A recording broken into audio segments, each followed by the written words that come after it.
1% হিস্সা না দিলেও পৌর কর হিসেবে চট্টগ্রাম সিটি কর্পোরেশনকে বছরে 55 কোটি টাকা থেকে বাড়িয়ে 100 কোটি দেওয়ার সিদ্ধান্ত নিয়েছে চট্টগ্রাম বন্দর কর্তৃপক্ষ। নৌপরিবহন মন্ত্রণালয় থেকে সম্মতি পাওয়ার পর এই সিদ্ধান্ত নেওয়া হয়েছে।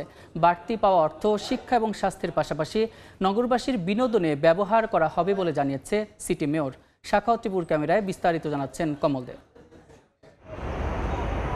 চট্টগ্রাম সিটি কর্পোরেশনকে পৌর কর হিসেবে আপাতত 100 কোটি টাকা দিতে বন্দরকে নির্দেশনা দিয়ে চিঠি পাঠিয়েছে নৌ পরিবহন মন্ত্রণালয়। অবশ্য বন্দরের পক্ষ থেকেই চিঠি দিয়ে এই টাকা দিতে মন্ত্রণালয়ের অনুমতি চাওয়া হয়েছিল।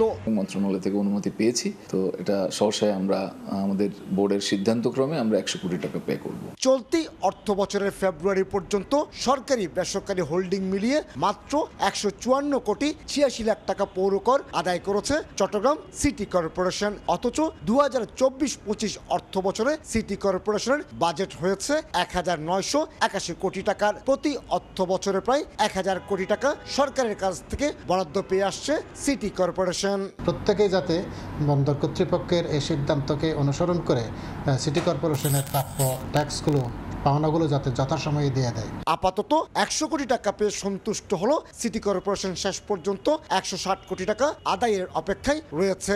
পার্ক বলেন, ওয়াকওয়ে বলেন, এগুলোতে আমরা চিন্তা ভাবনা করছি এই টাকাগুলো কিছুটা ইনভেস্ট করতে। এই টাকাগুলো সবকিছু জনগণের জন্য ব্যয় করা হবে। পর্যায়ক্রমে কাস্টম হাউস, শিপিং কর্পোরেশন এবং বাংলাদেশ পেট্রোলিয়াম কর্পোরেশন থেকেও পৌর কর বাবদ ন্যায্য হিস্সা আদায়ের সিদ্ধান্ত নিয়েছেন সিটি মেয়র।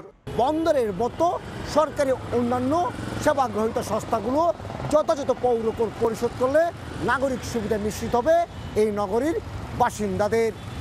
কমল দে, সময় সংবাদ, চট্টগ্রাম। 4 দশক ধরে আপনার ফাইন্যান্সিয়াল পার্টনার আইডিএলসি।